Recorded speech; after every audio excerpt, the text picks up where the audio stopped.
केवल एक रास्ता, एक रिश्ता सच्चा और असल है, और वो गुरु का रिश्ता है।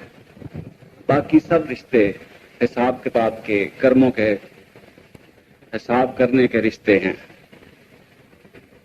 इसलिए जो पल गुरु की याद में निकल जाए वही पल सफल पल है। गुरु की याद हर वक्त दिल में रखनी चाहिए। कोई खास समय नहीं है कि सुबह उठ के सिर्फ गुरु को याद करना है, सुबह उठ के भजन सिमरन अभ्यास करना है, लेकिन गुरु को याद हर समय रखना चाहिए। भजन सिमरन और अभ्यास भी तब कामयाब होता है जब गुरु को याद हम दिन रात करें। चलते फिरते, काम करते हुए, खाना बनाते हुए, खाना खाते हुए, बल्कि लोगों के साथ फजूल बातें करने के बजाय गुरु का ध्यान करना चाहिए। बाबा जी महाराज, बाबा जयमल सिंह जी ने बड़े महाराज जी बाबा सावन सिंह जी को एक चिट्ठी में लिखा था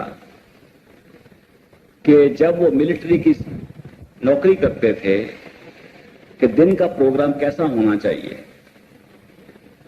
उन्होंने कहा कि सारा दिन सूरमे की तरह बहादुर बन के अपनी ड्यूटी पूरी करनी चाहिए। ये सोच के नहीं करनी चाहिए कि ये पैसा कमाने के लिए काम कर रहे हैं। ये सोच के करना चाहिए कि ये गुरु की सेवा है, गुरु के हुक्म से कर रहे हैं, और इसलिए करना चाहिए कि गुरु का हुक्म है। जब गुरु का हुक्म समझ के हम काम करें, अपने वेतन के लिए, तनख्वाह के लिए, पैसे के लिए ना करें, तो चाहे पैसा मिलता है उसके लिए।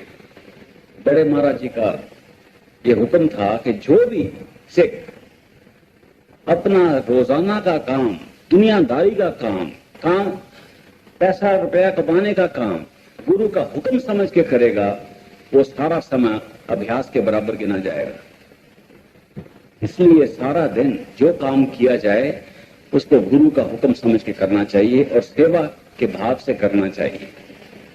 जब शाम हो जाए तो वापस आके अपने घर वालों के दरमियान, दोस्त मित्र के दरमियान दुनिया की फजूल बातें और दुनिया की गपशप नहीं लगानी चाहिए, बल्कि परमार्थ की बात करनी चाहिए। हो सके तो कोई अच्छी पुस्तक पढ़नी चाहिए, कोई पोथी पढ़नी चाहिए, कोई ग्रंथ पढ़ना चाहिए, और उसके बाद ऐसी बात करनी चाहिए जिससे गुरु का ख्याल आए और गुरु के दर्शन का शौक पैदा हो। जब ऐसी बात हो जाए उसके बाद सबको नमस्कार करके अपने कमरे में, अलहदगी में, अकेलेपन में गुरु को याद करना चाहिए, नमस्कार करना चाहिए और शुक्र करना चाहिए कि धन सतगुरु, तुम्हारी वजह से मैंने सारा दिन कितना अच्छा निभाया है और तुम्हारी याद हर वक्त रही, और जो मैंने दिन में काम किया तुम्हारे हुक्म के मुताबिक अपनी कोशिश से किया। इसके बाद भजन में बैठ जाना चाहिए और सोने से पहले थोड़ी देर, चाहे आधा घंटा, चाहे पौना घंटा, चाहे 15 मिनट, थकावट के हिसाब से भजन में बैठना चाहिए, सिमरन करना चाहिए, शब्द को सुनना चाहिए और फिर सो जाना चाहिए। सुबह तड़के 3 बजे उठ के फिर अभ्यास को शुरू करना चाहिए। और सुबह का अभ्यास जो है बहुत अच्छा होता है। उस वक्त कोई शोर शराबा नहीं होता, सब सो रहे होते हैं, कोई कोई जागता है। उस टाइम पे उठ के 3 बजे बहुत दया मेर हो रही होती है। सतगुरु एक दया मेर का भंडार और टोकरा लेके घूम रहे होते हैं कि कोई इंतजार कर रहा है। उस वक्त किसी ने गप्पा लेना है तो अच्छा मौका हो। वो टाइम अपना भजन सिमरन में लगा के तैयार हो जाना चाहिए। अगर समय है काम पे जाने के लिए तो फिर थोड़ी देर सो जाना चाहिए। उसके बाद तैयार होके सतगुरु का नाम फिर लेके अपने काम पर चले जाना चाहिए। अगर ऐसा प्रोग्राम हमारा दिन रात का बन जाए, किसी की मजाल नहीं कि कोई बाल भी भींगा कर सके। किसी के हाथ में नहीं। काल तो क्या, काल की कोई ताकत सामने नहीं आ सकती। सतगुरु का सिमरन जो है, ये 5 नाम का सिमरन हमें नाम दान पे बख्शा गया है, उसमें इतनी ज्यादा ताकत है कि कोई नेगेटिव पावर, कोई काल की या मन की ताकत उसके सामने नहीं ठहर सकती। कोई दुनिया की ताकत सामने नहीं ठहर सकती। आप आजमा के देख लो। 5 नाम का सिमरन इतनी ताकतवर चीज है, उसको दिन रात इस्तेमाल करना चाहिए, कभी कभी नहीं, दिन रात। मन को आदत डालने के लिए आप दिन रात सिमरन करो। जब ऐसा प्रोग्राम करोगे जैसा बाबा जी ने बड़े महाराज को लिख के भेजा, तो क्या होगा, मन को आदत हो जाएगी और मन खुद ब खुद आदत से सिमरन करना शुरू कर देगा। रात को सोते समय आप देखेंगे कि मन फिर भी सिमरन कर रहा है। अगर रात को नींद खुल जाए तो आप देखोगे कि मन उस वक्त भी सिमरन कर रहा है। एक दफा बड़े महाराज जी के पास में गया तो मैंने कहा, ये भजन करना, सिमरन करना मुश्किल होता है क्योंकि बहुत ख्याल मन में आ जाते हैं। तो बहुत मुस्कुरा के हंस के बोले, बेटा तुम क्यों कष्ट करते हो, तुम क्यों भजन करते हो, अपने मन से करवाओ। ये इतनी गंभीर बात उन्होंने कह दी। थोड़ी देर तो मुझे समझ नहीं आई, बाद में आहिस्ता आहिस्ता पता चला कि असल सिमरन वही है जो हम आंख बंद करके बैठ के अपने अंदर खुद ना करें, अपने मन से करवाएं और आप आनंद से मुस्कुराते हुए मन को सिमरन करता हुआ सुन सके। आपने कभी देखा है कि मन आपके अंदर हर समय बोल रहा है, कभी चुप नहीं होता। मन कभी एक सेकंड के लिए, 1 मिनट के लिए चुप नहीं होता, हर समय बोल रहा है। आप आंख बंद करके देख लो, खोल के देख लो, जागते हुए देख लो, सोए हुए देख लो, मन सोचता जाएगा, कुछ ना कुछ बड़बड़ाता रहेगा, कुछ ना कुछ बोलता रहेगा। जिस चीज को हम विचार कहते हैं वो भी मन की बोली है। अब मन और आत्मा की जो गांठ बंधी हुई है, जो इकट्ठे ऐसे बंधे हुए हैं, उनको खोलना ही अभ्यास का काम है। अब जब ये दोनों बन जाते हैं तो हमें ये नहीं पता चलता कि हमारी आत्मा कौन सी है और हमारा मन कौन सा है। जब हम अभ्यास में बैठते हैं तो कई बार ऐसा मालूम होता है कि हमें खुद कष्ट करके सिमरन करना पड़ रहा है, लेकिन हमें सिमरन करने की आवश्यकता नहीं, मन से सिमरन करवाओ। मन हमें इसीलिए दिया गया था। मन और आत्मा में फर्क ये है कि मन बोलता है, आत्मा सुनती है। आत्मा की 2 ताकतें हैं, नृत्य और सुरत। नृत्य आत्मा की वो ताकत है जिससे आत्मा देख सकती है, सुरत वो ताकत है जिससे सुन सकती है। सुनने और देखने का काम हमारी आत्मा का है, बोलने का काम मन का है। तभी महात्माओं ने कहा कि अगर आपने परमात्मा को पाना है तो खामोश हो जाओ। मुसलमान फकीर ने कहा है, खामोश पंज नौबत बिश्नौज आसमाने। अगर तुम खामोश होकर सुनो तो 5 नौबत, 5 शब्द तुम्हारे अंदर गूंज रहे हैं। मुश्किल यह है कि हम खामोश नहीं होते, हमारा मन बोलता रहता है और हम समझते हैं ये हम बोल रहे हैं। हमारा मन विचार करता है, हम समझते हम विचार कर रहे हैं। हमारा मन दलील करता है, हम समझते हम दलील कर रहे हैं। इसलिए जब अभ्यास में सुबह 3 बजे उठ के आप सिमरन शुरू करो तो अपनी जगह, अपने आसन पे बैठ के, जो आंख के पीछे तीसरे तिल पे होना चाहिए, वहां बैठ के खामोशी से मन को सिमरन करता हुआ सुनो। मन से सिमरन करवाओ। वही मन जो दलील देता है, वही मन जो हमारे सिर के अंदर बोलता है, वही मन जो विचार पैदा करता है, ख्याल पैदा करता है, उसी मन से सिमरन करवाओ। और आप क्या करो, आप बैठ के चुप होके सुनो। सिमरन का पहला कोर्स है अभ्यास में। जब सिमरन का कोर्स पूरा हो जाता है तो आत्मा को आजाद करके सुनने की आजादी मिल जाती है।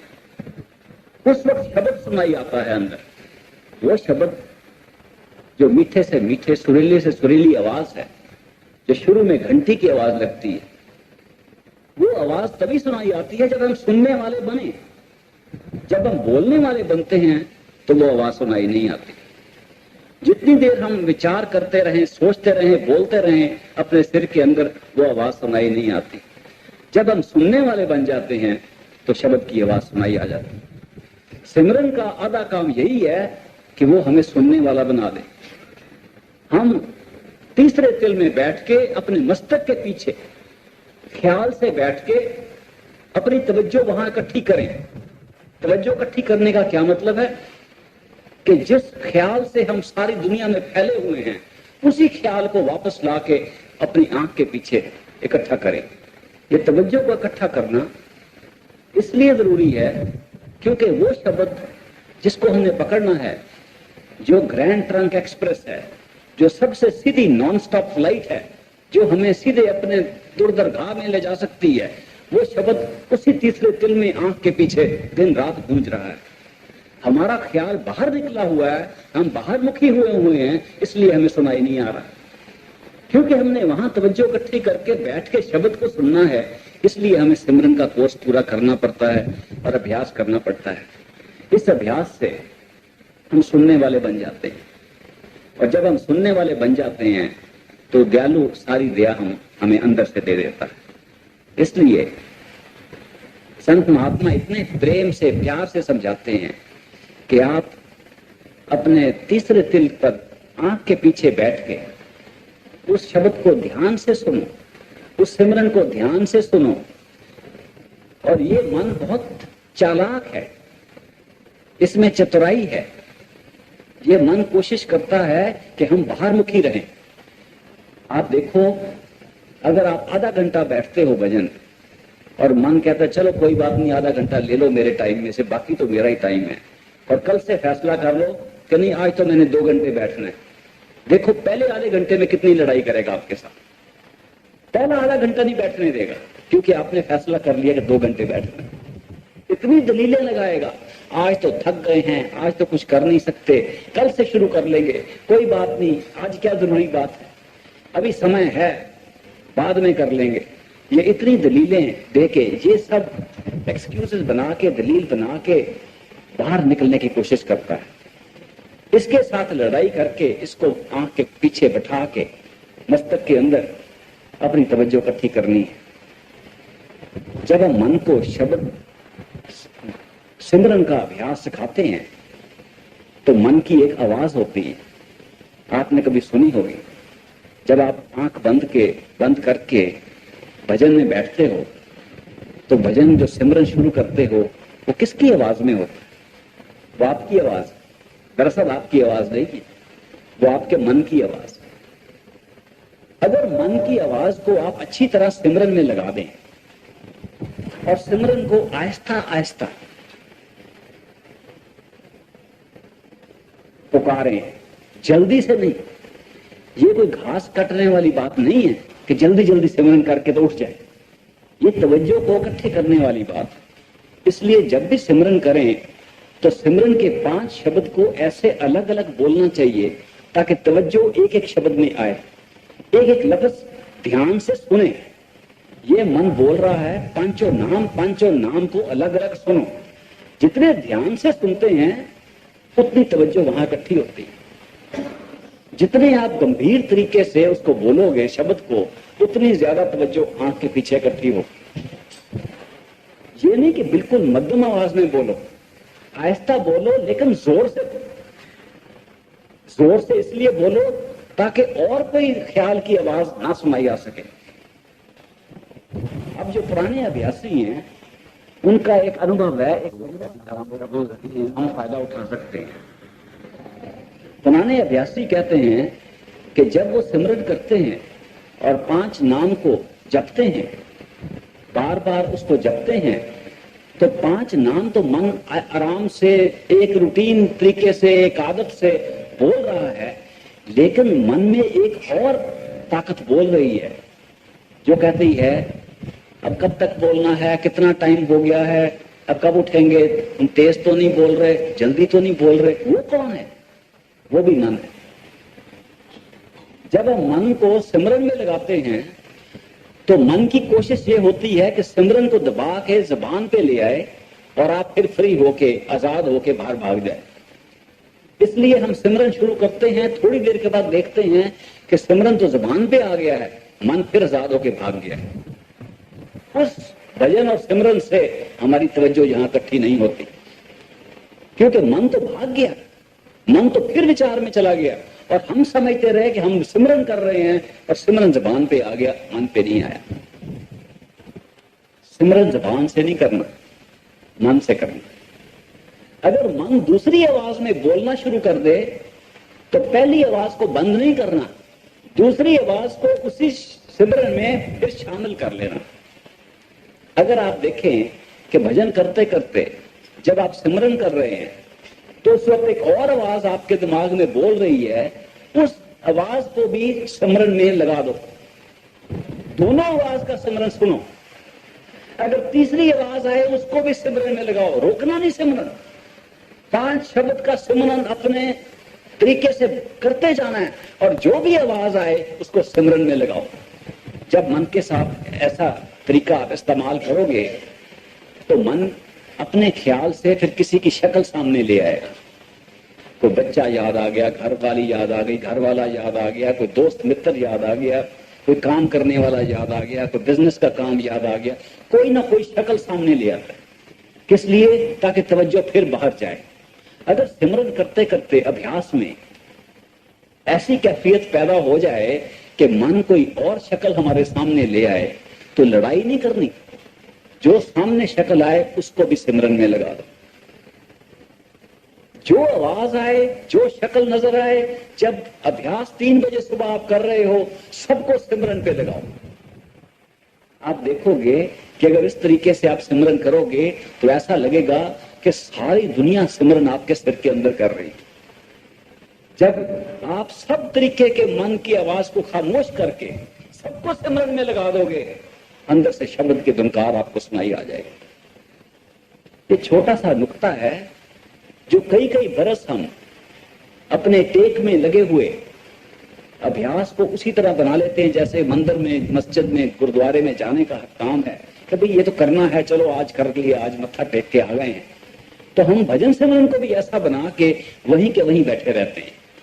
लेकिन भजन सिमरन तो एक प्रैक्टिकल चीज है जो हमारे हाथ में दी गई है, सतगुरु की मेहर दया हो रही है।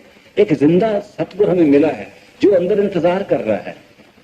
ये सिर्फ टेक की बात नहीं है कि हमने हाजिरी लगानी है, ये तो पर्दा खोल के अंदर जाने वाली बात है। अगर संत मत में हमने पर्दा खोल के अंदर नहीं गए तो क्या फायदा हुआ, बाकियों से हमारा क्या फर्क हुआ।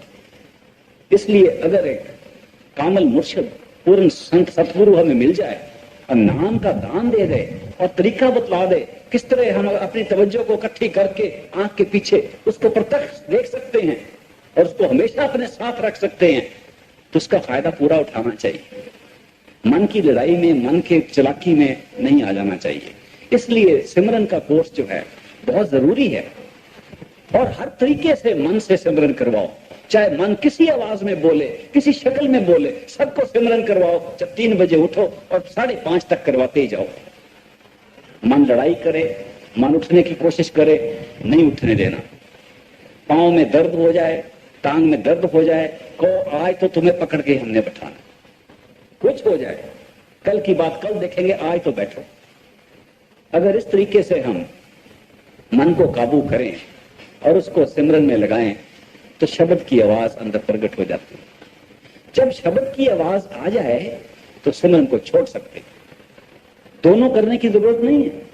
सिमरन का कोर्स इसीलिए करते हैं ताकि अंदर शब्द को पकड़ सके। शब्द वो ताकत है जिससे सारा संसार पैदा हुआ, जिसको हम अपना आप समझते हैं, जिसको हम आत्मा समझते हैं, जिसको हम समझते हैं हमारी जान है, जिससे हम महसूस करते हैं, हम देख सकते हैं, बोल सकते हैं, दुनिया में जिंदा है। वही ताकत शब्द, उसी को शब्द कहा जाता है। शब्द सिर्फ मामूली आवाज नहीं है, शब्द जान की जड़ है। शब्द वो ताकत है जिससे सब कुछ हमें नजर आ रहा है। शब्द वो जिससे सब कुछ पैदा हुआ। शब्द वो जिससे सब धरती, सारी कायनात कायम हुई। इसलिए वो शब्द की धुनकार जो अंदर आ रही है उसको पकड़ने के लिए हम सिमरन का अभ्यास करते हैं। शब्द की आवाज जब ना भी आए, थोड़ी थोड़ी आवाजें शुरू हो जाती हैं। आप सिमरन का कोर्स पूरा करो और मन को डट के बैठा के करो तो आप देखोगे कोई ना कोई आवाज सुनाई आ जाती है। 10 आवाजें ऐसी हैं जिनमें कशिश की ताकत नहीं है, वो खींचती नहीं है, लेकिन प्रैक्टिस के लिए, अपने साधारण तरीके के सुनने की ताकत के लिए, सुनने की आदत के लिए वो काम आ जाती हैं। वो कैसी आवाजें हैं? जैसे कोई रेलगाड़ी पुल पर जा रही है, जैसे कोई बादल आसमान में गूंज रहा है जब बारिश होने वाली है, तूफान आने वाला है, जैसे कोई इंजन चलता चलता बंद हो जाए बड़े कमरे में तो उसकी शां शां की आवाज रह जाती है, जैसे कोई चिड़ियां छोटी छोटी दूर से बोल रही हैं, वो चूं चूं थोड़ी सी करती है आवाज, वो दूर से वो आवाज आती है, जैसे कोई बींदा बोल रहा है। ये छोटी छोटी आवाजें जो हैं ये बहुत पहले शुरू हो जाती हैं, हम ध्यान नहीं देते। आप देखोगे जब आप सिमरन कर रहे हो तो कई किस्म की आवाजें खुद ब खुद सुनाई आनी शुरू हो जाती है। जब ये आवाजें आए आप इनको सुनो। इन आवाजों को सुनने से मन और आत्मा का जो बंधन है वो टूटता है और आत्मा अलग हो जाती है, क्योंकि आत्मा के पास ही सुनने की ताकत है, सुर्त की ताकत है। और जब आप उसको सुनोगे तो सामने प्रकाश आएगा। आप किसी किस्म की आवाज को सुनना शुरू कर दो, आप देखोगे कभी इधर से लाइट आ गई, कभी कोई रंग नजर आ गया, कभी कोई ऐसा नजारा नजर आता है जैसे कोई चीज चलती हुई एक तरफ से आती है और दूसरी तरफ से निकल जाती है, जैसे कोई डिजाइन बन के, कोई पैटर्न बन के, कोई अलग अलग रंग में लाइट में सामने से आके गुजर जाते हैं। जब ऐसा कैफियत हो जाए भजन सिमरन में तो इसका मतलब है कि तवज्जो खींच के आंख के पीछे तीसरे तिल पे आ रही है। उस वक्त मन कोशिश करता है कि ऐसे नजारे के पीछे भागे, उसको कभी नहीं होने देना चाहिए।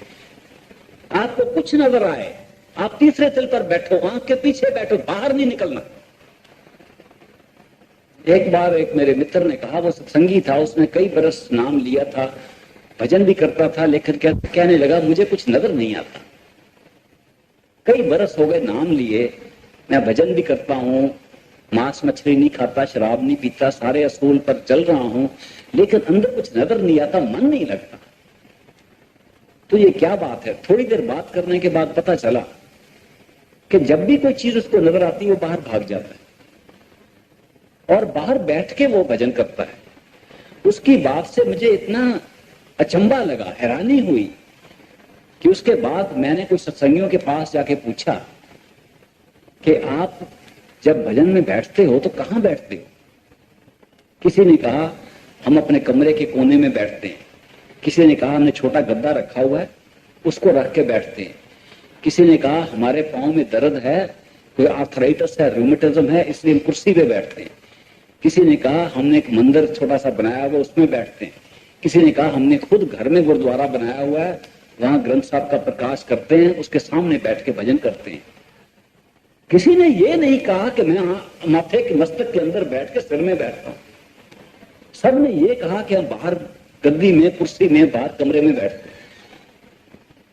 तो मुझे इस बात की हैरानी हुई कि अगर हम आंख बंद करके कमरे में बैठ जाएं तो हमारा ध्यान कहां जाएगा? कमरे में ही रहेगा। जब हम आंख बंद करके कहीं हम भजन में बैठे हुए हैं तो हमारा ख्याल क्या होगा? इधर दीवार है, सामने दरवाजा है, ऊपर छत है, नीचे फर्श है, और इस ख्याल में हम चाहे 2 घंटे बैठ के उठ जाएंगे, कमरा भी वही रहेगा, हम भी वही रहेंगे। तो भजन कैसे कामिल होगा? तो भजन कैसे बनेगा? अंदर कैसे तवज्जो जाएगी? पर्दा कैसे खुलेगा? तो लोगों ने कहा कि जी ये तो किसी ने हमें बतलाया नहीं। मैंने कहा आपके पास कोई सत्संग की पोथी है, कोई संत मत पर कोई बानी की पोथी है? तो उन्होंने एक अंग्रेजी की किताब निकाली, स्पिरिचुअल जेम्स। स्पिरिचुअल जेम्स में बड़े महाराज जी की चिट्ठियां हैं जो सत्संगियों ने लिखी थी। तो वो कहने लगे कि ये जो बात आप कह रहे हो कि सिर के अंदर बैठ के भजन करना चाहिए, तीसरे दिल पे बैठ के शुरू करना चाहिए, ये तो हमने सुनी नहीं बात।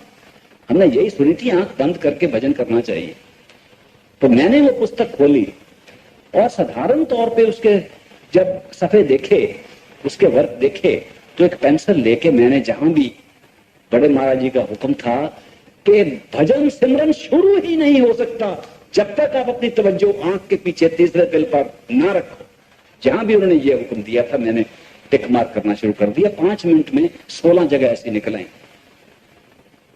उन्होंने कहा कि हम बाहर मुखी होकर पहले ही बैठे हुए हैं, विचार हमारे बाहर के आ रहे हैं, थोड़ा टाइम हमें मिलता है, थोड़ा समय मिलता है कि हम अपने अंदर बैठ के देख सके। अंदर कहां? मस्तक के अंदर, सिर के अंदर, तीसरे दिल पे। आंख बंद करके आंख के पीछे बैठो, जोर लगा के नहीं। ये कोई वर्जिश की बात नहीं है कि हमने वर्जिश करके आंख के पीछे जाना है। मुझे याद है बड़े महाराज जी ने जब मुझे नाम दिया, बहुत अरसा हो गया, आप शायद यकीन ना करें, मुझे नाम मिले 50 बरस हो गए, थोड़ा समय नहीं है। जब उन्होंने समझाया कि भजन स्मरण करने के लिए आपको आंख के पीछे बैठना चाहिए, तो उन्होंने एक मिसाल देकर समझाया। उन्होंने अपनी उंगली ऐसे ऊपर की और कहने लगे, ये देखो, ये उंगली मेरे ऊपर है, ख्याल करो मैं इस उंगली के ऊपर बैठा हूं, तो वजन तो नहीं पड़ रहा, ख्याल ही है ना।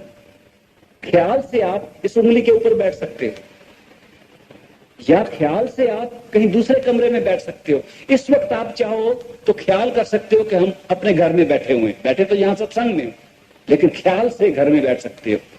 जैसे हम ख्याल से इस उंगली पर बैठ सकते हैं, जैसे हम ख्याल से किसी और शहर में बैठ सकते हैं, जैसे हम ख्याल से अपने घर में बैठ सकते हैं, उसी तरह ख्याल से अपने सिर के अंदर, आंख के पीछे पहले बैठो, फिर भजन सुनना शुरू करो। ये छोटा नुक्ता हम भूल गए। हमने टेक बना के वैसे ही शुरू कर दिया जैसे हम मंदिर, मस्जिद, गुरुद्वारे में जाके मत्था टेक के आ जाते थे। हमने कहा शायद संत मत में भी वही बात है। संत मत तो एक प्रैक्टिकल चीज है, आजमाने वाली चीज है, पर्दा खोलने की चीज है, इसी वक्त जीते जी पर्दा खोलने की चीज है। लेकिन अंदर नहीं जाएंगे तो पर्दा कैसे खुलेगा? इसलिए अगर भजन सिमरन शुरू करना है तो पहले आंख बंद करके अपने आप को महसूस करो कि आप मस्तक के पीछे, आंख के पीछे बैठे हो। ये हमारी आंखें जो हैं, ये जब खोलते हैं तो बाहर देखती है, अगर बंद कर दें, देखें बाहर ही, तो हमारी तवज्जो बाहर ही रहती है, चाहे आंख बंद हो जाए। इसलिए हमने आंख के पीछे बैठ के अंदर से देखना, और ऐसे ख्याल से बैठना है जैसे ख्याल से उंगली के ऊपर बैठ सकते हैं। आंख बंद करके ये सोचना है, ये शरीर हर मंदिर है, ये शरीर उसका गुरुद्वारा है, कोई बाहर गुरुद्वारा है ही नहीं, वो नकल बनाई गई है। बाहर जो मंदिर, मस्जिद, गुरुद्वारे बनाए गए हैं, इस गुरुद्वारे, इस मंदिर, इस मस्जिद की नकल बनाई गई है। असल मंदिर, असल गुरुद्वारा, असल मस्जिद यही शरीर है, और इसी शरीर के अंदर बैठना है। बाहर बैठ के कैसे पूछ सकते हैं?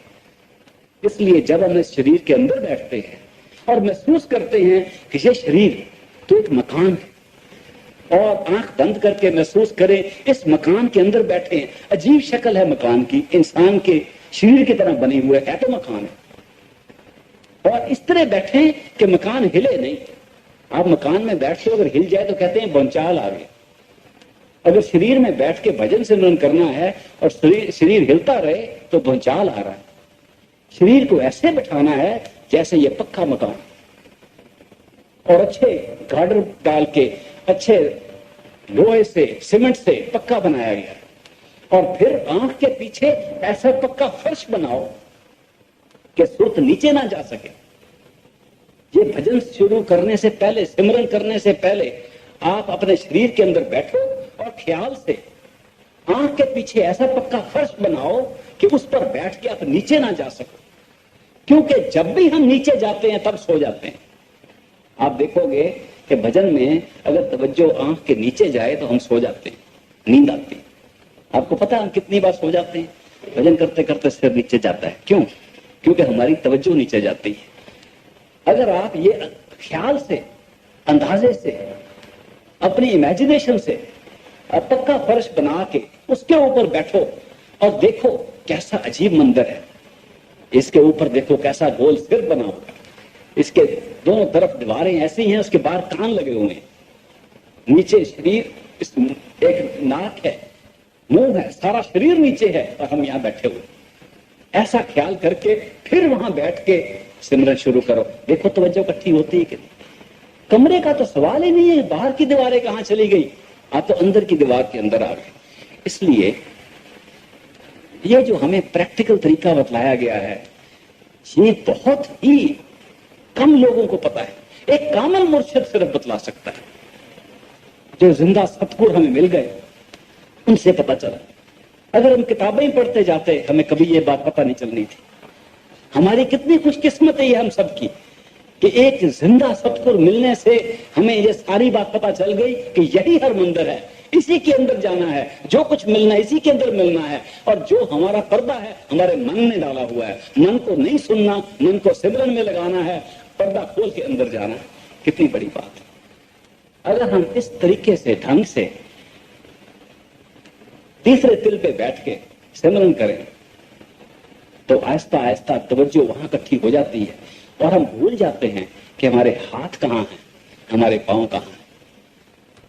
15 मिनट में नहीं, आधे घंटे में, आधे घंटे में नहीं, 2 घंटे में, आज नहीं तो कल, कल नहीं तो परसों, आप देख लो। जब आप इसको एक साइंसदान की तरह तजुर्बा करने के लिए अपनी तवज्जो इकट्ठी कर रहे हो तो रोज कोई ना कोई उसका रिजल्ट निकलेगा, कोई नतीजा निकलेगा। आप रोज के रोज देखोगे कि ये कोई टेक वाली बात नहीं है, ये कोई ब्लाइंड फेथ, कोई अंधा विश्वास नहीं है, ये जिंदा विश्वास। ये रोज के रोज आप नई चीज देख सकते हो। और जब नई चीज देखोगे तो फिर जो मन आज लड़ाई कर रहा है, लड़ाई करके आपको बाहर रख रहा है, उसको लज्जत आ जाएगी, वो आपका दोस्त बन के आपके साथ अंदर जाएगा। ये मन की लड़ाई भी टेम्पररी होती है, तब तक लड़ाई करता है जब कोई अंदर लज्जत नहीं है, जब अंदर कोई मजा नहीं आ रहा। जब बैठते हैं तो मुश्किल लगता है, तब मन बाहर भागता है। जब अंदर लज्जत आ जाए, अंदर रस आना शुरू हो जाए, अंदर के नजारे पसंद आने शुरू हो जाए, अंदर की चमकीली रोशनियां और रंग अच्छी लगनी शुरू हो जाए, तो मन खुद ब खुद आपके साथ चलना शुरू कर देगा और तवज्जो हाथ से पांव से निकल के इकट्ठी होके आंख के पीछे इकट्ठी हो जाएगी। वहां आप क्या देखेंगे? एक ऐसा टाइम आएगा जब आपको यह नहीं पता लगेगा कि आपके हाथ कहाँ हैं, सामने रखे हुए हैं कि घुटनों पर रखे हुए हैं, यहां रखे हुए हैं, कहाँ हैं। कई बार तो खोल के देखना पड़ता है कि हाथ कहाँ गए, हाथ वही हैं, तवज्जो खींची गई। पांव कहाँ है? जब हाथ और पांव से तवज्जो निकलती है तो थोड़ी देर के बाद ऐसा महसूस होता है कि हम हवा में हैं, बिल्कुल हल्के हो गए हैं, जैसे हमारा शरीर नहीं है, उड़ रहा है। शरीर तो वही है, लेकिन तवज्जो जब यहां से ऊपर को जाती है तो ऐसा महसूस होता है कि हम हवा में हैं। जब आप और तवज्जो यहां लगाएंगे तो अपने शरीर को भूल जाएंगे और एक सूक्ष्म शरीर को लेके आप चल फिर सकते हैं और आप अपने शरीर को भजन में बैठा हुआ देख सकते हैं। ये कोर्स, पहले कोर्स की निशानी है। इतनी तवज्जो इकट्ठी करने से आप देखेंगे कि ये शरीर आप अपना आप नहीं था, ये तो एक मकान था, ये कपड़ा था, हमने पहना हुआ था, हम छोड़ के निकल गए, फिर पहन सकते। इतनी तसल्ली होने के बाद फिर हम अपना सफर शुरू कर सकते हैं। जब तक हम यहां बैठे हुए हैं हम फंसे हुए हैं, पिंजरे में फंसे हुए हैं। जब यहां से निकल के अपने आप को आजाद कर लें, फिर हम अपना जो स्पिरिचुअल जर्नी है उसको शुरू कर सकते हैं। संत मत का सफर वहां से शुरू होता है। उस शरीर में भी फिर उसी तरह अभ्यास करके अपनी तवज्जो को इकट्ठी करके उसको भी छोड़ सकते हैं और मन का शरीर रह जाता है, उसको भी छोड़ सकते हैं। जब आत्मा पार ब्रह्म में जाके नंगी हो जाए और आत्मा पर कोई बाहर का गिलाफ ना रहे, तब आत्मा कह सकती है मैं आत्मा हूं, वो मन नहीं था, मन अलग था, सोचने वाली ताकत अलग थी, ये तो सुनने वाली ताकत और देखने वाली ताकत अलग है। सुनने वाली ताकत और देखने वाली ताकत, सुर और निर्व जो आत्मा में है वो अलग होके फिर वो गुण गा सकती है। और बड़े महाराज जी कहते थे कि कामल मुर्शिद का जो संत मत है, जो मत है, कामल मुर्शिद का जो मत है वो वहां से शुरू होता है। लोग कहते थे जी पार ब्रह्म कब पहुंचेंगे, यहां तो ब्रह्म प्रकृति तक हम नहीं पहुंच सकते। तो वो कहते थे भाई वहां आ जाओ, हमारा मत तो वहां से शुरू होता है। क्यों? क्योंकि हमारे जो कर्म है हमें यहां लेके बैठे हुए हैं। हम अपने आप को अमीर समझते हैं, गरीब समझते हैं, यहाँ की करेंसी के मुताबिक समझते हैं। यहां मैं आया तो मैंने कुछ दिरहम ले लिए, अमेरिका में गया डॉलर ले लिए, हिंदुस्तान में गया रुपए ले लिए। जितने रुपए मेरे पास ज्यादा है उतना मैं अमीर, जितने डॉलर ज्यादा है उतना अमीर हूं, जितने दिरहम ज्यादा है उतना अमीर हूं। क्यों? क्योंकि ये सिक्का जो है ये यहां चलता है। जितना सिक्का यहां मेरे पास होगा उतना मैं अमीर हूं, जितना मैं अमीर हूं उतना सामान खरीद सकता हूं, जितना खरीद सकता हूं उतना इकट्ठा कर सकता हूं, उतना दूसरों को बतला सकता हूं मैं आपसे ज्यादा आगे हूं। लेकिन ये सारा सिक्का यहीं का यहीं इस शरीर के साथ रह जाता है। जब ये शरीर मरता है और हम देखते हैं लोग मर के गुजर के जा रहे हैं, कोई नहीं अपने साथ पैसा लेके गया। कोई अमीर गरीब यहां का अपनी अमीरी गरीबी को ऊपर ले जाके नहीं ले जा सका।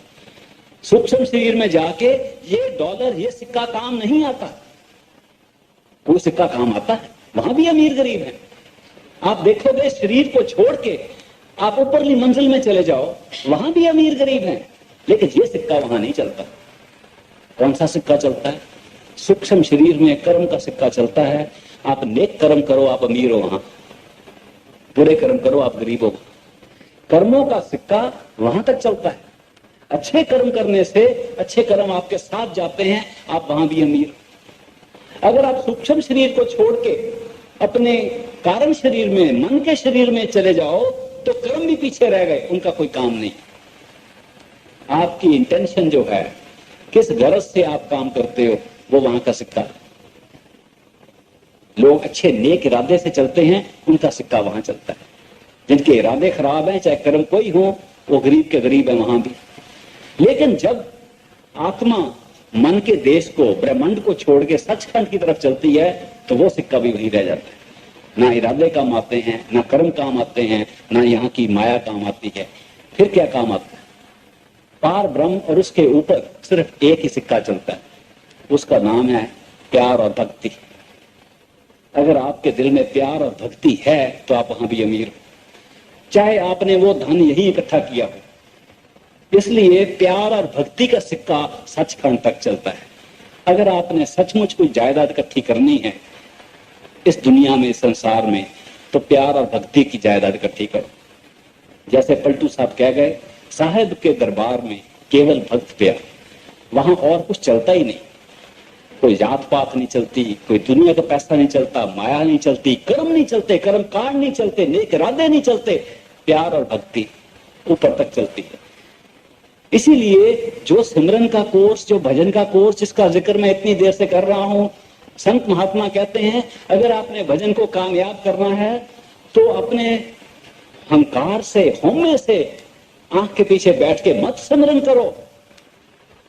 इस अहंकार में मत आ जाओ, मैं 2.5 घंटे सिमरन करता हूं, इस हौमे को लेके मत अपने आप को मारो कि मैंने ये कर लिया।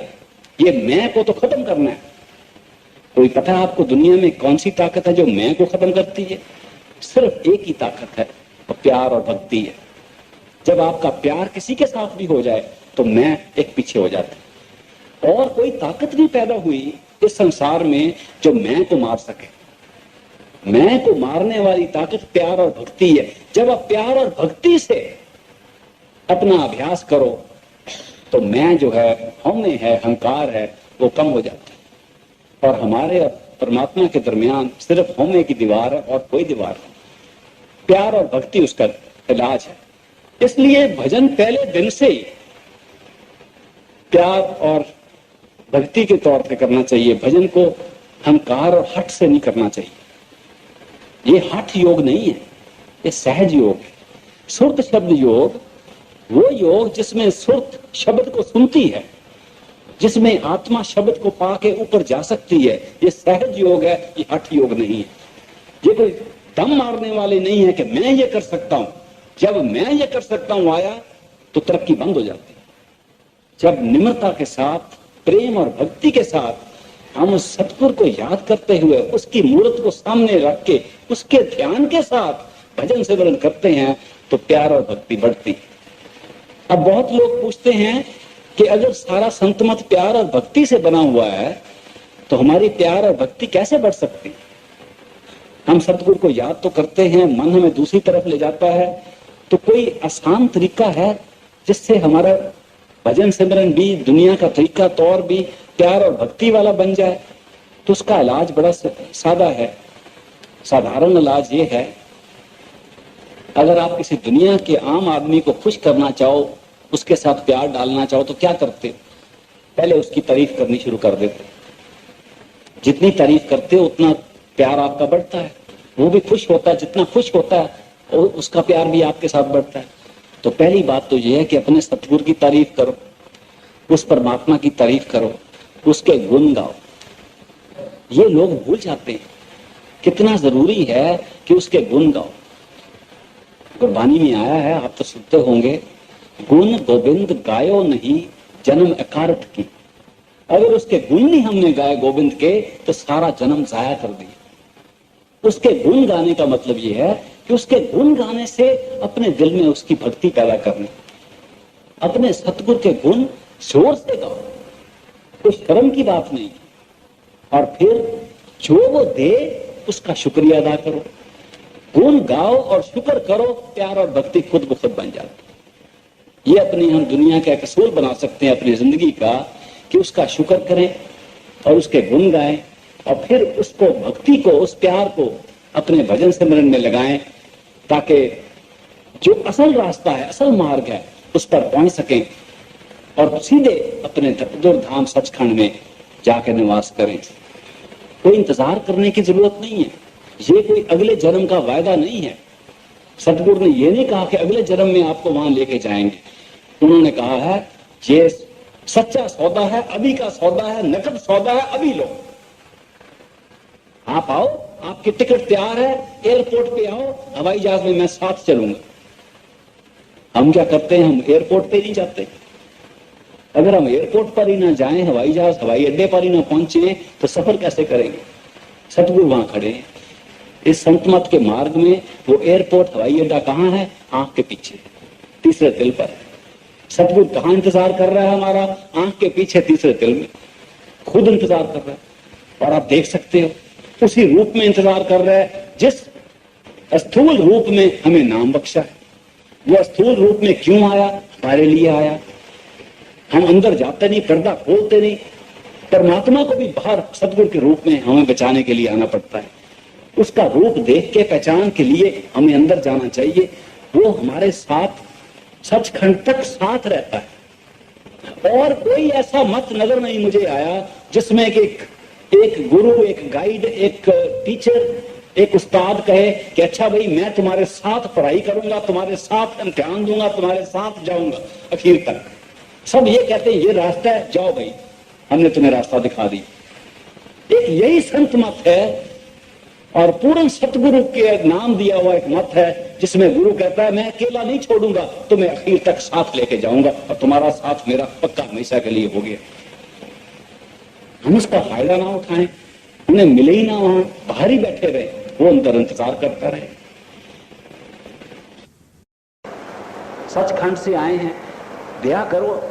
इतनी संगत इतने रो रही है, कलयुग का जमाना है, इनसे भजन सिमरन हो नहीं रहा, क्यों नहीं आप भंडार अपना बांट देते, दे देते। तो आपने फरमाया कि मैं तो टोकरा लेके एक दिन निकला था कि अगर कोई इंतजार कर रहा है तो मैं दे दूं। 3 बजे लेके मैं सबके पास गया, घर घर में गया, सब सो रहे थे, मैं वापस टोकरा लेके आ गया। अगर हम उनको मिलने के लिए भी तैयार नहीं है, उठने के लिए तैयार नहीं है, हमारी नींद ज्यादा प्यारी है, तो फिर हम क्या नियामत पाएंगे, क्या फायदा उठाएंगे उस इतनी बड़ी नियामत का जो हमें सतगुरु से मिली है। इसलिए इस चीज का पूरा फायदा उठाना चाहिए, बहस मुबासे में नहीं पढ़ना चाहिए। हम ज्यादा पढ़ लिख के कई दफा फंस जाते हैं। एक पढ़ा लिखा आदमी एक कुएं में गिर गया, तो पानी में फंस गया, तो थोड़ी देर रोया पीटा, फिर उसने सोचा मैं कैसे फंस गया हूं, कैसे निकल सकता हूं। उतनी देर में एक आदमी आया, उसने देखा कि ये एक आदमी कुएं में नीचे गिरा हुआ है, तो एक रस्सी लेके आया और रस्सी नीचे डाल दी और कहा भाई तुम नीचे गिरे हुए हो, ये रस्सी को पकड़ लो, या तो रस्सी को पकड़ के खुद बाहर निकल आओ, नहीं तो मैं खींच के बाहर निकाल देता हूं। तो पढ़ा लिखा आदमी अंदर कहता है कि मैं रस्सी को क्यों पकड़ूं, पहले मुझे समझाओ कि मैं कैसे यहां गिरा, फिर मेरी तसल्ली करो कि अगर मैं रस्सी को पकड़ूंगा तो बाहर निकल आऊंगा, फिर मेरी ये तसल्ली करो कि अगर बाहर निकलूंगा तो फिर दोबारा ना गिर जाऊं। तो बाहर जो आदमी था उसने कहा देखो भाई मैं तुम्हें बचाने के लिए आया हूं, तुम रस्सी को पकड़ के बाहर तो आओ, बाहर चलते चलते तुम्हारे सारे प्रश्न के उत्तर मैं दे दूंगा, सारी बात बाहर कर लेंगे। उसने कहा नहीं, पहले मेरी तसल्ली करो, पहले मेरे सारे प्रश्न का जवाब दो, तब मैं रस्सी पकड़ूंगा। उसने रस्सी फेंक दी, कहता जाओ बेटे तुम कुएं में ही रहो। हम पढ़ लिख के अपने प्रश्न करते, बहस करते करते वही बैठे रहे, बजाय इसके कि हमें मौका मिला है कि हम जाके अंदर पर्दा खोल के अंदर जाके देखें क्या है। बहस कर रहे हैं, क्या पता अंदर है कि नहीं है, कब आएगा, इन संशयों में, विचारों में, शक में बैठे हुए बहस कर रहे हैं। दूसरों को भी बहस में लगा रहे हैं, अपने आप को भी बहस में रख रहे हैं, अंदर नहीं जा रहे, पर्दा नहीं खोल रहे। ये संत मत तो प्रैक्टिकल आजमाने वाली चीज है, अभी आजमा के देखो। ये बातों वाली चीज नहीं है, ये खुद आजमा के खुद देखने वाली चीज है। अंदर जाएं तो पता लगे। आजकल देखो कितना मुश्किल हो गया, संतों के दर्शन नहीं होते। हम कोशिश करते हैं, दृष्टि कहां उनकी मिल जाए, एक एक दृष्टि से कितने कर्म करते हैं। एक कहानी याद आ गई, आप भी सुन के शायद खुश हो। नारद मुनि एक होते थे, आपने नाम सुना होगा। कई ऋषि मुनि हमारे भारत में, इंडिया में हुए हैं। एक मुनि हुए, उनका नाम था नारद। नारद मुनि ब्रह्मा जी के शिष्य थे और ब्रह्मा जी को प्रकट किया हुआ था व्यास में। एक दिन उन्होंने देखा कि लोग भागे जा रहे हैं, तो उन्होंने पूछा भाई तुम कहां जा रहे हो? कहते संत आए हैं, उनके दर्शन करने जा रहे हैं। दूसरे गांव में गए, वहां लोग भागे जा रहे हैं कि भाई कहां जा रहे हो? भाई दर्शन करने जा रहे हैं, महात्मा आए हुए हैं। बड़े हैरान हुए कि ये लोग दर्शन से क्या पा सकते हैं, कोई योग अभ्यास करें तो उनको कुछ मिले, दर्शन से क्या मिल सकता है? तो अपने अंदर नारद मुनि ने ब्रह्मा जी को प्रकट किया और यह प्रश्न किया कि ब्रह्मा जी ये लोग भागते हैं कि संतों के दर्शन करने हैं, दर्शन का क्या फायदा? ब्रह्मा जी ने कहा अच्छा ऐसा प्रश्न है तो ऐसा करो, तुम साथ वाली नगरी में जाओ, उस गांव में एक तालाब है, उस तालाब के अंदर एक सांप है, उस सांप से प्रश्न करो, वो तुम्हें उत्तर देगा। तो नारद मुनि ने ब्रह्मा जी के हुक्म के मुताबिक उस नगरी में जाके पूछा कोई इस नगरी में तालाब है? पता लगा हाँ जी, पीछे एक छप्पड़ है, तालाब है। वहां पहुंच गए, वहां देखा एक सांप अपना सिर उठाए पानी में खड़ा है। तो सांप को कहने लगे, सांप जी महाराज हमें ये बतलाइए कि ये संतों के दर्शन करने का क्या फायदा है? तो सांप ने सिर फेंक दिया और मर गया। तो नारद मुनि बहुत हैरान हुए। फिर अंदर भजन में ब्रह्मा जी को प्रकट किया और कहा ब्रह्मा जी आपने कहा था कि उस गांव में जाओ और सांप इस प्रश्न का उत्तर देगा, तो सांप तो मर गया, उसने जवाब ही नहीं दिया।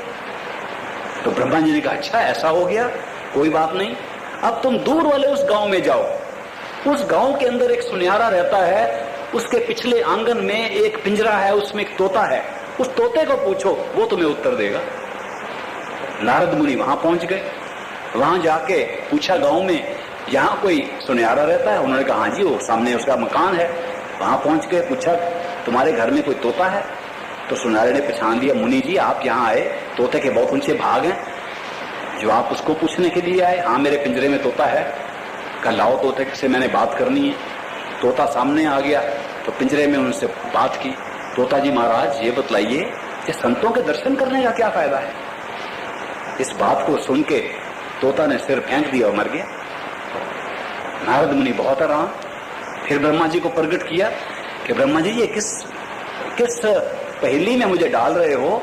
वो तोता भी मर गया, वो तो प्रश्न का जवाब ही नहीं मिला। तो ब्रह्मा जी ने कहा अच्छा ऐसा हुआ, कोई बात नहीं, अब तुम दूसरे शहर में जाओ, वहां एक राजा है, राजे के महल में जाओ, उसकी जो बड़ी बेगम है उसके घर बच्चा पैदा हुआ है, उस बालक से जाके पूछो तो वो तुम्हें उत्तर देगा। तो नारद मुनि ने कहा तोता सांप तो ठीक था, बालक के साथ ऐसा ना हो जाए। दिल धड़क रहा था, लेकिन वहां ब्रह्मा जी के हुक्म के मुताबिक पहुंच गए और वहां जाके राजा को इतला दी। राजा बहुत खुश हुआ, नारद मुनि खुद आए हैं। महल से बाहर निकल के कहा नारद मुनि जी आप खुद दर्शन के लिए आए, तो कृपा बड़ी आपने की, मुझे कहते मैं आ जाता। नारद मुनि बड़े गंभीर कहने लगे आपके घर कोई बच्चा पैदा हुआ है आपकी बेगम के? उनका हाँ जी, अभी रानी ने जन्म दिया एक बच्चे को। नारद मुनि ने कहा मैंने उससे प्रश्न करना है, मुझे अकेले में बात करने देना। राजा ने कहा जी उसके बालक के बहुत ऊंचे भाग हैं। तो नारद मुनि उसको मिलने के लिए आए हैं। बालक को अलग बैठा दिया और नारद मुनि ने बालक को कहा अलग में हे बालक महाराज, मुझे ये बतलाओ संतों के दर्शन करने का क्या फायदा है। और वो छोटा बालक बोल पड़ा। उसने कहा, नारद मुनि, मैं वही तोता हूं जो तुमने सुनहरे के घर में देखा, और मैं वही सांप हूं जो तुमने तालाब में देखा। तुम संत नहीं हो, तुम महात्मा नहीं हो, तुम एक ऋषि मुनि हो, एक योगी हो, लेकिन तुम्हारे दर्शन से, एक दफा के दर्शन से मेरी सांप की जूनी कट के एकदम परिंदे की जूनी में आ गई। दूसरी दफा मैंने तुम्हारा दर्शन किया, सीधा बाकी कर्म कट के मैं सीधा मनुष्य जन्म में आ गया हूं। ये तुम्हारे एक ऋषि मुनि के दर्शन से मुझे फायदा हुआ है, संतों के दर्शन से 1000 गुना फायदा ज्यादा होता है। हमें पता ही नहीं है कि जब संत महात्मा के दर्शन हम करते हैं, कितने कर्म हमारे कटे जाते हैं। उनकी संगत में कितने हमारे पिछले कर्म, दूसरे अगले कर्म कटे जाते हैं, और हमारे लिए सब कुछ साधारण हो जाता है। भजन सिमरन जो नहीं बनता वो बनना शुरू कर देता है। दर्शन का बहुत फायदा है। इसी तरह दृष्टि का उससे भी ज्यादा फायदा है। जब एक संत सतगुरु हम पर दृष्टि डाल दे, दर्शन तब है जब हम संत के दर्शन करें, हम संत महात्मा को देखें। दृष्टि तब है जब संत महात्मा अपनी तवज्जो दे के हमें देख लें। अगर ऐसा कभी मौका मिल जाए तो उस दृष्टि का इतना फायदा है, इतने बड़े बड़े कर्म कट जाते हैं कि उसका कोई हिसाब ही नहीं। तभी इतने इतने बड़े महात्माओं ने कहा है कि आधे घंटे की कंपनी जो है सतगुरु की, वो सारी उम्र की कमाई, सारी उम्र की किताबों की पढ़ाई से ज्यादा ऊंची है। इसलिए हमें जब मौका मिला है, एक परम संत सतगुरु से नाम मिला है, उनके दर्शन का कभी कभी मौका मिलता है, उसका पूरा फायदा उठाना चाहिए। ये दर्शन करें, उनकी दृष्टि लें, अपने कर्म हमारे कटें, भजन सही तरीके से करें, ये समझ के कि हमें ये मौका मिला है, पर्दा खोलना है, अंदर जाना है, दुनिया को ठीक कर दें, अपनी जिंदगी को उसके हवाले करें और शरण में रहें। इससे ज्यादा ऊंचे भाग क्या हो सकते। एक महात्मा ने कहा है कि अगर शरण पे आ जाओ तो तुम्हारे सारे काम पूरे हो जाएंगे। आप सेवा में और शरण में आ जाओ। सेवा आपको पता है 3 किस्म की है, तन, मन और धन की सेवा। आपने सुना होगा एक राजा जनक होता था। राजा जनक को बहुत शौक था कि मुझे कोई असल ज्ञान मिले, कोई असल गुरु मिलके मुझे ज्ञान दे। तो उसने अपने वजीरों को कहा, अपने सेक्रेटरीज और वजीरों को कहा कि मुझे असल ज्ञान चाहिए, मुझे पता लगे हम क्यों यहाँ मनुष्य जन्म में आए हैं, क्यों इस सृष्टि में आए हुए हैं, क्या हमारा मकसद है। तो ऋषि उन्हीं इतने हमारे मुल्क में हैं, किसी से हमें जवाब लेकर दो। तो उसके वजीरों ने कहा, बादशाह जनक, हमारे मुल्क में, हिंदुस्तान में तो बहुत लोग गुण ज्ञान वाले हैं, तुम एक हवन करो और सब साधुओं को बुला लो और वो तुम्हें तुम्हारा जवाब दे देंगे, तुम्हारा उत्तर मिल जाएगा। तो राजा जनक ने एक बहुत बड़ा हवन किया, बहुत साधु ऋषि मुनि सब इकट्ठे हो गए। तो राजा जनक ने भेष बदलकर उनके दरमियान में घूमना शुरू कर दिया, ये सोच के कि कोई ना कोई मुझे ज्ञान की बात कान में पड़ेगी तो पता चल जाएगा कि हम दुनिया में क्यों आए हैं, क्या मकसद है, हम इस नगरी में से निकल सकते हैं, नहीं निकल सकते, असल बात क्या है। लेकिन जब वो भेष बदल के एक मामूली आदमी बन के घूमना शुरू किया, देखा कि वो साधु और योगी क्या बात कर रहे हैं, तो उसको बहुत दुख हुआ। उसने देखा कि वो साधु ज्ञान की बात तो क्या कर रहे हैं, वो सिर्फ वेद शास्त्र की बात कर रहे हैं और अपने घमंड में बैठे एक दूसरे को कह रहे हैं, मैं तुम्हारे से ज्यादा जानता हूं, मैंने तुम्हारे से ज्यादा ग्रंथ पोथी पढ़ी है, तुमने कम पढ़ी। वो अपने घमंड में, अपने अहंकार में, होमे में इतने फंसे हुए हैं, कई तो आपस में सचमुच लड़ाई कर रहे हैं और मुक्केबाजी पर आ गए हैं। उसने कहा, इनसे क्या ज्ञान मुझे मिलेगा, ये तो पढ़े लिखे हैं लेकिन गुड़े हुए नहीं है, ये तो पोथियों के फकीर हैं, ये तो लफ्जों के कीड़े हैं, इनके पास ज्ञान कहाँ है। ये तो ग्रंथ पोथियां याद करके बैठे हुए हैं लेकिन इनका पर्दा नहीं खुला, इनको कुछ पता नहीं। उदास होके अपने महल में वापस आ गया और वजीरों को कहा कि ये तो मुझे ज्ञान नहीं दे सकते। तो वजीरों ने कहा, हे बादशाह, तुमने अगर सच्चा ज्ञान लेना है तो 1 दिन के हवन से क्या बनेगा, तुम बड़ा 7 दिन का हवन करो, अच्छे पूरी वगैरह हलवे अच्छे बनाओ, खाना अच्छा दो, ये मक्खी की तरह सारे और आ जाएंगे और सारे हिंदुस्तान से बुलाओ। तो राजा जनक ने 7 दिन का हवन किया और सबको बुला लिया और दूर दूर तक ढंढोरा पिटा दिया कि ऐसा हवन हो रहा है। सारे महात्मा, सारे योगी, सारे पहुंचे। तो बहुत से वहां खेमे लगा दिए, तंबू लगा दिए, लोग इकट्ठे हो गए, साधु महात्मा। और राजा ने फिर भेष बदल के एक मामूली इंसान बन के उनके दरमियान में घूमना शुरू कर दिया और 7 दिन और रात घूमता रहा कि कोई ज्ञान की बात उसके कान में पड़े। तो जो जो उसने सुना उसको पता लगा कि सब होमे की बात है, ज्ञान की बात कोई नहीं। सब पढ़े लिखे हैं, अपनी बातें करते हैं, जोर जोर के अल्फाज उनको आते हैं, शब्द आते हैं, लेकिन ज्ञान किसी के पास नहीं। दुखी होके अपने महल में आ गया और कहने लगा, मुझे नहीं पता था कि ये सब खाली कोरे बैठे हुए हैं, लेकिन सिर्फ लफ्ज याद करके अपनी ताकत दूसरों को दिखा रहे हैं। ये पढ़े लिखे लोग हैं लेकिन इनके पास ज्ञान नहीं। तो तब उसके वजीरों ने कहा, राजा अगर तुम ऐसा ज्ञान ढूंढ रहे हो, असल ज्ञान ढूंढ रहे हो, तो वो हवन में से नहीं मिलेगा। और उस ज्ञान के लिए जो असल कामल मुर्शिद है, जो पूर्ण संत सतगुरु, पूरा गुरु है, वो तुम्हारे हवन पे नहीं आएगा। राजा ने कहा, है सही कोई ऐसा गुरु? उन्होंने कहा, जरूर, वो देखो दरिया के किनारे पे एक पूर्ण संत सतगुरु बैठा हुआ है जिसका नाम है अष्टावक्र। उसको अष्टावक्र क्यों कहते थे? क्योंकि उसके पीठ में कुब था और 8 चक्कर बनते थे ऐसे, इसलिए उसको अष्टावक्र बोलते थे। उसका शरीर थोड़ा खराब था लेकिन आंख में बहुत चमक थी, मस्तक में उसके चमक थी। तो राजा को उन्होंने कहा, उसके पास जाओ और उसके शरीर को मत देखो, उसकी आंख में देखो, उसके मस्तक को देखो और उससे ज्ञान लो।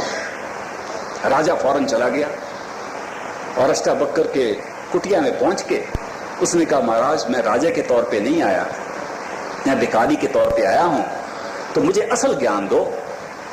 तो अष्टावक्र ने कहा, राजा तुम बड़ी निम्रता से आए हो, कल तुम्हारे महल में आके हम जरूर असल ज्ञान देंगे।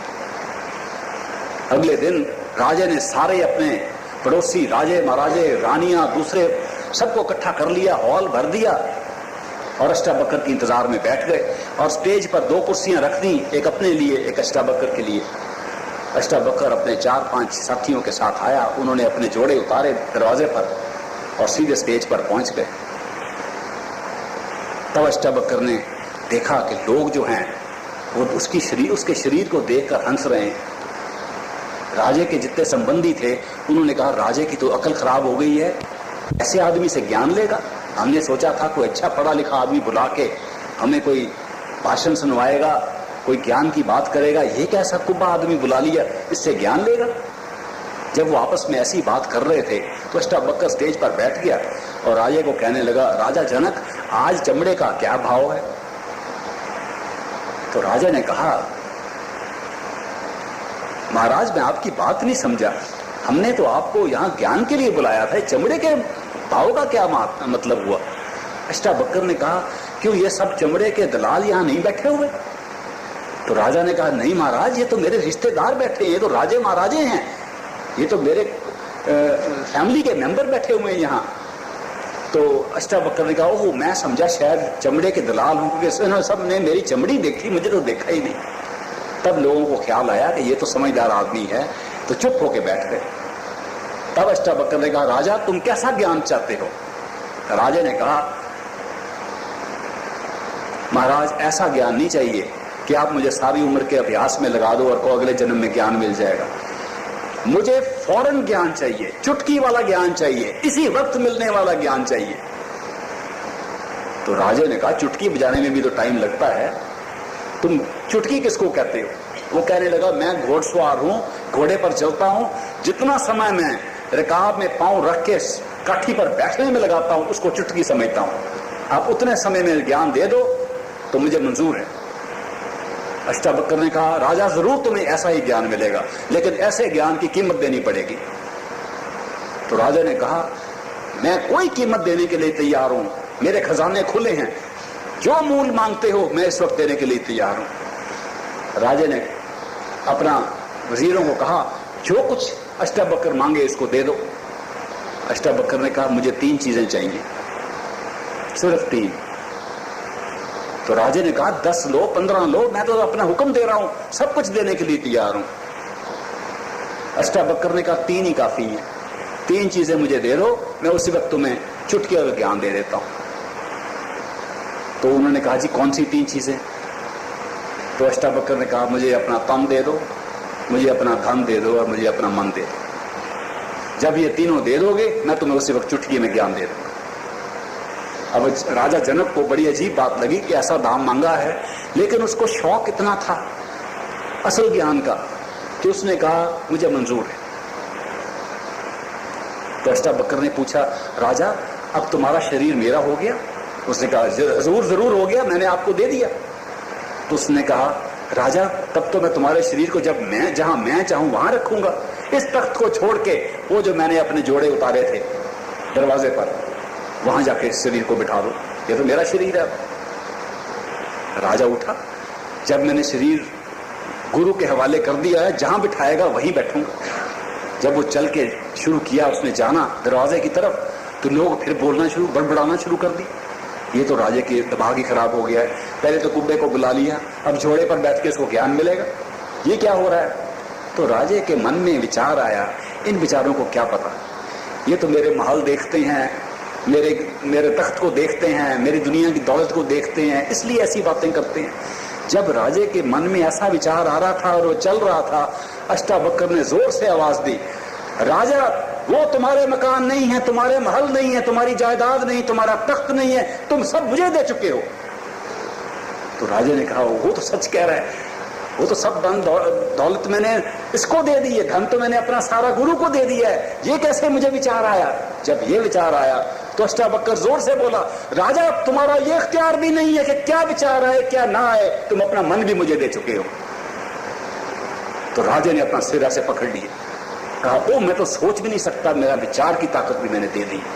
जब ऐसे सिर पकड़ा, अभी जोड़े के पास नहीं पहुंचा था, तो अष्टावक्र ने अपनी तवज्जो वहां से थी और राजा को ज्ञान हो गया। अष्टावक्र ने कहा, राजा वहां बैठने की जरूरत नहीं, वापस आ गया, वापस बुला के तख्त पे बिठा दिया और कहा, राजा क्या तुम्हें ज्ञान मिला? राजा ने कहा, जरूर मिला, सही असल ज्ञान मिला। अष्टावक्र ने कहा, ज्यादा समय तो नहीं मैंने लगाया। उसने कहा, नहीं महाराज, आपने कम समय लगाया, चुटकी से भी कम समय लगाया। उसने कहा, कोई सवाल है? राजा जनक ने कहा, कोई सवाल नहीं। कोई शक है? उसने कहा, कोई शक नहीं। तब अष्टावक्र ने कहा, राजा ये तुम्हें ज्ञान जो मिला है, चुटकी में मिला है, इसको संभाल के रखो। मुझे तुम्हारे धन की जरूरत नहीं, मुझे तुम्हारे तन की जरूरत नहीं, मुझे तुम्हारे मन की जरूरत नहीं, तीनों वापस ले लो। लेकिन एक बात याद रखो, आज के बाद इस तन को अपना तन मत समझना अष्टावक्र का तन है। आज के बाद इस धन को अपना धन मत समझना, अष्टावक्र का धन समझना, इस्तेमाल करना। आज के बाद इस मन को अपना मन मत समझना, अष्टावक्र का मन समझना और इस्तेमाल करना। अगर तुम्हें ये विचार दिन रात रहा कि ये तन मन और धन अष्टावक्र गुरु का है और ये विचार से इनका इस्तेमाल करो, जो ज्ञान तुम्हें आज मिला है हमेशा के लिए कायम रहेगा। अगर इस चीज को भूल गए और फिर शुरू कर दिया कि ये मेरा मन है, ये मेरा तन है, ये मेरा धन है, तो फिर ज्ञान गुम हो जाएगा, फिर तुम्हें 30 बरस अभ्यास करके ही मिलेगा।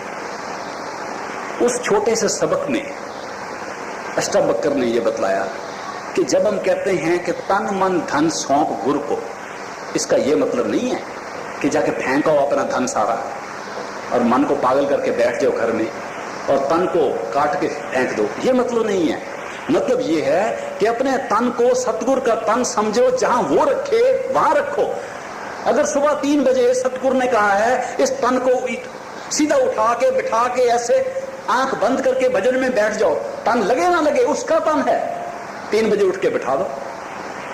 जब धन को खर्च कर रहे हो, धन का इस्तेमाल कर रहे हो, ये विचार से इस्तेमाल करो ये सतगुरु का धन है, तो वो धन सचमुच आपने उसकी सेवा कर दी। जब मन को तवज्जो खींच के आंख के पीछे लाओ और सतगुरु की सेवा में अर्पण करो, तो वो मन की सेवा है। ये 3 किस्म की सेवा करने से ही, तन और मन और धन की सेवा से असल प्राप्ति होती है। तो छोटे से एक मिसाल से पता चलता है कि हम अपनी जिंदगी में अगर ये सोचें कि ये तन हमारा नहीं सतगुरु का है, उसने दिया हुआ है, इस्तेमाल के लिए दिया हुआ है, अच्छी तरह इस्तेमाल करें। ये हरबंदर है, ये उसका है, हमारा नहीं है, हमें इस्तेमाल के लिए दिया हुआ है, अच्छी तरह साफ रखें। हम सत्संग घर को, मंदिर को, मस्जिद को कितना साफ रखते हैं, इसको भी साफ रखें। इसके अंदर को गंदी चीज ना डालें, खाने के समय देखें क्या डाल रहे हैं मंदिर के अंदर, कोई गंदगी इसके अंदर ना डालें, इसको एक मंदिर समझ के रखें और सतगुरु का समझें, तो ये तन की सेवा है। अगर धन का इस्तेमाल ये सोच के करें ये सतगुरु का है, उसने इस्तेमाल के लिए दिया हुआ है, वो धन की सेवा है। अगर मन को हम सतगुरु का समझ के उससे सिमरन करवाएं, उसकी ड्यूटी लगा दें कि हर सुबह बैठ के ड्यूटी करो, तुम उसके हो, हम सौंप चुके हैं, तो वो मन की सेवा है। अगर ये तन मन धन की सेवा करें तो अवश्य है कि हमें वो प्राप्ति हो, वो अंदर पर्दा खुले और अंदर से लाइट हो जाए, प्रकाश आ जाए, शब्द सुनाई आ जाए, जिसका इंतजार हम सबको है। ये एक प्रैक्टिकल चीज है। मैंने आपको एक तोते की तरह सुना दी है। मैं भी एक तोते की तरह बोलता हूं। आपने कभी देखा है तोता? तोता कैसे बोलता है? जो सुनता है वही बोलता है। मैं भी जो सुनता रहा सतगुरु से वही आपसे सुना दिया। ये ना समझना कि मैं अपनी किसी ताकत से बोलता हूँ, ये सतगुरु की ताकत है। सतगुरु की सुनी सुनाई बात आपको सुना रहा हूँ। इसको आप अगर हृदय में रखोगे तो आपको बहुत फायदा रहेगा। आप अगर इस पर अमल करोगे तो और भी फायदा रहेगा। एक पढ़ा लिखा आदमी सुथरे को ले गया सत्संग में, पहली तुक पड़ी तो सुथरा उठ के चल पड़ा। तो उसने कहा पढ़े लिखे ने, भाई अभी तो सत्संग शुरू हुआ है, तुम कहां जा रहे हो? कहने लगा, ये जो तुक सुनी है इस पर अमल कर रहा हूं, फिर आके अगली तुक सुनूंगा। उसका क्या फायदा? अगर एक कान से सुन के दूसरे से निकाल के मैं चला गया और यहीं का यहीं छोड़ गया। तो सत्संग में आने से, कोई वचन सुनने से तभी फायदा है जो कुछ हम सुने उस पर अमल करें। एक भी तुक याद रहे, एक भी लाइन याद रहे, एक भी बात याद रहे, उसको अमल में ले आए तो सारी दुनिया कायाकल्प हो सकती है, सारी दुनिया में तब्दीली हो सकती है। एक किसी ने पूछा मुझे, कोई ऐसा नुस्खा है कि एक ही बात, 1 मिनट की बात याद करके हम दुनिया में संत मत में कामयाब हो जाएं? तो मैंने कहा हर एक लाइन गुरु ग्रंथ साहब पढ़ लो, एक एक तुक उसकी काफी है एक जन्म के लिए। अगर आपने कोई ऐसा छोटा नुस्खा देखना है जिस पर अमल करने से सारी संत मत की कोर्स पूरा हो जाए, इसी को सोच लो। दुख सुख दोनों सम कर जानो और मान अपमान। देखो कितने शब्द, इसको अमल में ले आओ। दुख सुख दोनों सम कर जानो और मान अपमान। जो इस पर अमल कर ले तो पूरा कामयाब सत्संगी हो सकता है। इसलिए ये अमल की बात है, इसको सुन के यहाँ नहीं छोड़ देना चाहिए, अपने घर ले जाके रोज इस पर अमल करना चाहिए। मैंने आपको ये बात सुना दी, आपके दर्शन हुए, बहुत मेरे ऊंचे भाग हैं। राधा चला इस स्टोर पर तो किसी ने बिल्ला लगा दिया यहाँ। वहाँ बड़ा लोगों को शौक है, छोटे बटन बना के कोई तस्वीर बना देते हैं, कोई छोटी सी बात लिख देते हैं। छोटा सा बिल्ला लगा दिया, यहाँ मेरे पास ही है, यहाँ लेके नहीं आया। उस पर लिखा हुआ है प्रेम भक्ति ही जवाब है, चाहे कोई भी सवाल हो। सब सवालों का एक ही जवाब लिखा हुआ उस पर। सवाल चाहे कोई भी हो, जवाब एक ही है, वो प्रेम और भक्ति है।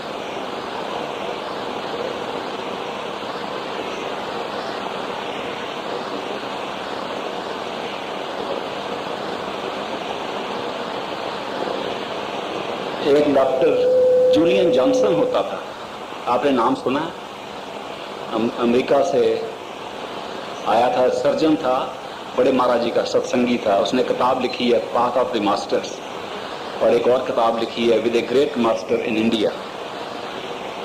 वो जब आया तो महाराज जी, बड़े महाराज जी की बात सुना रहा हूँ मैं, बहुत बच्चा था, छोटा था। तो महाराज जी डेरे में बैठे, उनको प्रोग्राम आया कि अमेरिकन सर्जन जूलियन जॉनसन बहुत शौक से नाम के लिए आ रहा है। उन दिनों में ब्यास स्टेशन पर गाड़ी नहीं खड़ी होती थी, तो जलंधर में उतरना पड़ता था, फिर वहां से बस में या कार में डेरे में आना पड़ता था। तो हजूर महाराज जी ने कहा, सरदार भगत सिंह वकील होते थे जलंधर में, सरदार बहादुर के भाई, और राय हरनारायण उनके सेक्रेटरी होते थे, जिनको राय साहब कहते थे। तो हजूर महाराज जी ने कहा, राय साहब वो अमेरिकन जूलियन जॉनसन डॉक्टर आ रहा है, तो उसको आप जाके गाड़ी में ले आओ और मैं भी साथ चलता हूं, लेकिन उसको ना बतलाना कि मैं भी चल रहा हूं। जलंधर में जाके मैं सरदार भगत सिंह के घर में जाके छुप के बैठ जाऊंगा, और आप उसको ना बतलाना, उसको गाड़ी में से ले आना। उसको शौक होगा डेरे जाने का, लेकिन आप कहना डॉक्टर को, डॉक्टर अभी थोड़ा सफर है, चलो घर चल के चाय पिए, तुम जरा स्नान कर लो, कुछ अपना मुंह हाथ धो लो, तो फिर डेरे चलेंगे। जब उसको ले आओगे तो फिर मेरे पास ले आना। ये प्रोग्राम बनाया महाराज जी ने। और महाराज जी जाके सरदार भगत सिंह के घर में छिप गए और सरदार भगत सिंह को, वकील को और राय साहब को स्टेशन पर भेज दिया। जब स्टेशन पर गाड़ी आई और डॉक्टर जूलियन जॉनसन उतरा तो उसको राय साहब ने कहा, हम आपको लेने आए हैं और डेरे ले जाएंगे, महाराज जी आपका इंतजार कर रहे हैं, लेकिन जाने से पहले आप हमारे घर चलो जलंधर में और कुछ मुंह हाथ धो लो, स्नान कर लो और चाय पी लो, फिर हम चलते हैं। तो जूलियन जॉनसन ने कहा कि नहीं, मेरे पास मुंह हाथ धोने का या चाय पीने का कोई समय नहीं, मेरा दिल तो सतगुरु के दर्शन को तड़प रहा है, मुझे जल्दी से जल्दी डेरे ले चलो। इन्होंने कहा, नहीं कोई ऐसी बात नहीं है, बहुत लंबे सफर के बाद आए हो, हमें तुम घर ले चलते हैं। उसने कहा, नहीं ऐसी कोई बात नहीं है, मुझे जल्दी डेरे ले चलो। इन्होंने कहा, आपके लिए कोई हम सरप्राइज, कोई अचंभे की बात रखी हुई है, वो दिखाएंगे आपको। उन्होंने कहा, अच्छा भाई तो चलते हैं, अगर आप जबरदस्ती कहते हो। तो जूलियन जॉनसन को सरदार भगत सिंह के घर ले आए, वो स्टेशन के नजदीक ही था। जब वो घर ले आए और दरवाजा खोला, सामने हुए तो वो हैरान हो गया, हैरान होके उनके चरणों पर उसी वक्त गिर गया और बैठ गया। आधा घंटा बैठा रहा, महाराज जी कुछ नहीं बोले। आधे घंटे के बाद वो डेरे आ गए। उसने रात को एक चिट्ठी लिखी, वो चिट्ठी मैंने पढ़ी हुई है क्योंकि उसकी कॉपी उसने रखी थी टाइपराइटर पर। उस चिट्ठी में उसने लिखा कि मैं इतनी दूर से अमेरिका से चल के आया और बहुत प्रश्न लेके आया और कई सोचा था सवाल करूंगा जब अपने गुरु को मिलूंगा। गुरु ने ऐसी चाल मेरे साथ चली, ऐसी खेल मेरे साथ खेली सरदार भगत सिंह के घर में पहुंच के, और मुझे इतना हैरान कर दिया, मेरे पास कोई प्रश्न नहीं रहा। और इस आधे घंटे में मुझे वो सब कुछ मिल गया। अगर आज के बाद मुझे कुछ भी ना मिले, मेरा सफर कामल हो गया और पूरा हो गया। ये सतगुरु के दर्शन से, सतगुरु के मौजूदगी में जो कुछ मिलता उसका मुकाबला ही कोई। उन्हीं दिनों में मेरे ससुर साहब के भाई हैं रामचंद मेहता, वो कश्मीर में रहते थे। उस अरसे के बाद जूलियन जॉनसन के साथ बड़े महाराज जी कश्मीर में गए और उन्होंने जाके सोचा कि बड़े महाराज जी की कोई फोटो अच्छी खिंचानी चाहिए। फोटो कोई नहीं है, उन दिनों में फोटो कोई नहीं थी, बहुत कम थी। तो पता किया कोई अच्छा फोटोग्राफर है श्रीनगर में। तो पता लगा महाटा एंड कंपनी फोटोग्राफर हैं, बंद पर दरिया पर हैं और वो अच्छी फोटो खींचते हैं। तो महाराज जी को नीचे गाड़ी में बिठा के जूलियन जॉनसन ऊपर गया और मेरी घरवाली के चाचा जी जो रामचंद मेहता हैं उनको मिले। वो खड़े थे काउंटर पर। उनको बोला कि मैंने किसी की फोटो खिंचवानी है, लेकिन बहुत अच्छी फोटो बनाना। वो समझे ये कोई टूरिस्ट है, कोई कश्मीरन लड़की है, उसको पकड़ के ले आया है, उसकी फोटो बनवाना चाहता है। तो उसने कहा, हाँ जी हम बहुत अच्छी फोटो बनाते हैं। और अपने असिस्टेंट को कहा, देखो भाई जिसको लेके आया उसकी फोटो बना दो। उस वक्त वो सत्संगी नहीं थे, मेहता फैमिली में कोई भी सत्संगी नहीं था उस वक्त। तो वो असिस्टेंट नीचे गया तो महाराज जी की फोटो बैठ के पोज की हुई दी, जो आजकल कई दफा आप किताबों में भी देखोगे। वो फोटो इस वक्त की खींची हुई है बड़े महाराज जी की। वो फोटो जब खींच ली स्टूडियो में तो उसने असिस्टेंट ने कहा कि 2 दिन के बाद आप ले लेना। जब वो जूलियन जॉनसन 2 दिन के बाद फिर दुकान पे आया तो उसने कहा मेरी फोटो तैयार हो गई है। तो उस वक्त रामचंद मेहता ने कहा कि हाँ भाई वो फोटो मैं भी देखूं कैसी बनी है। तो जब वो फोटो खोली तो बड़े महाराज जी की फोटो, कहने लगा तुम पागल हो, तुम डॉक्टर हो, तुमने कोई डॉक्टरी पास की हुई है कि ऐसे ही आए हुए हो। उसने कहा मैं डॉक्टर हूँ, सर्जन हूँ, मैं इलाज करता हूँ। तो उसने कहा तुम ये बूढ़े सरदार की फोटो लेकर क्या कर रहे हो, कश्मीर में इसकी फोटो खिंचाने के लिए आए हो। तो उसने कहा ये सरदार बूढ़ा नहीं है, ये मेरा गुरु है, ये मेरा सतगुरु है, मुर्शिद है।